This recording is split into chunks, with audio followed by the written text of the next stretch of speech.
Andito na naman kami ng tropa sa Pakatan, no.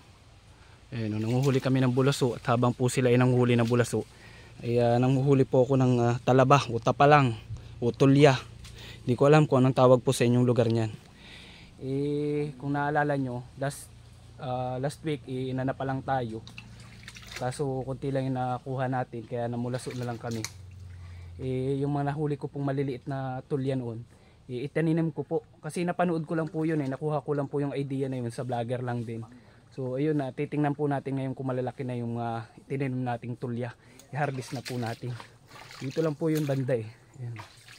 Medyo malalaki na guys, medyo good size na. Ayan, ayan sila guys Ayan na po yung nahuli natin. Tapos meron pa doon. Ito po yung mga tinanim natin Grabe guys, ang dami dami yan guys. Lalaki na sila guys. Hindi ko alam yan guys ang ganyang idea, pero pwede pala yan. Akang alam ko kasi umaalis yan. Pero ngayon pala pwede. Napanood ko lang din po kasi yan. Dami nila dami guys Yan Ito yung mga tinanim natin guys.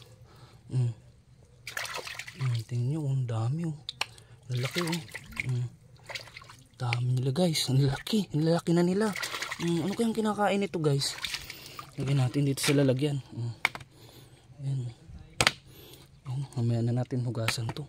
Dami guys ang lalaki na nila maliliit lang to guys ang tinanim ko dito. Pero ngayon guys, nakita nyo good size na. Pwede na namin pang ulam ng tropa to. Ayan guys, kaya yung mapapangasawa ko guys, napakaswerte. Kasi hindi magugutom guys. Ulam namin palagi seafoods. Ayan kaya ko silang buhayin guys, kaso payat nga lang. Ayan, dami guys Ayan guys, anong tawag niyo dito guys? Dito kasi sa amin tapalang to. Comment nyo na lang guys kung anong tawag niyo sa inyong lugar at kung anong lugar po. Ayan. Basta ang pinakamasarap pong luto na paborito ko dito ay adobo sa gata guys na maanghang.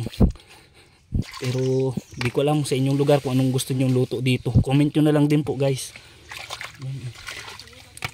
Dami guys tamang tama guys. Pwede pala itong gawin guys pag maliliit pa yung mga tapalang na nahuhuli nyo.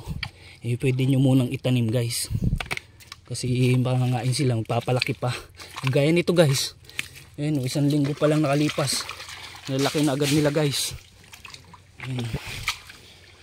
Ito yun na guys, si Ryan. Kakauhaw na talaga. Nangunguha na ng buko. Ayan. Dali Ayang. Ayan. Sige, bitaw mo.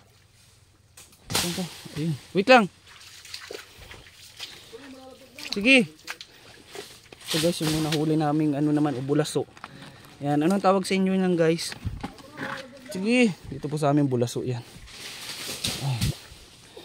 So ayun guys, kung nagustuhan niyo yung video, pa-share na lang guys, pa-comment and pa-like. Ayan, I love you all.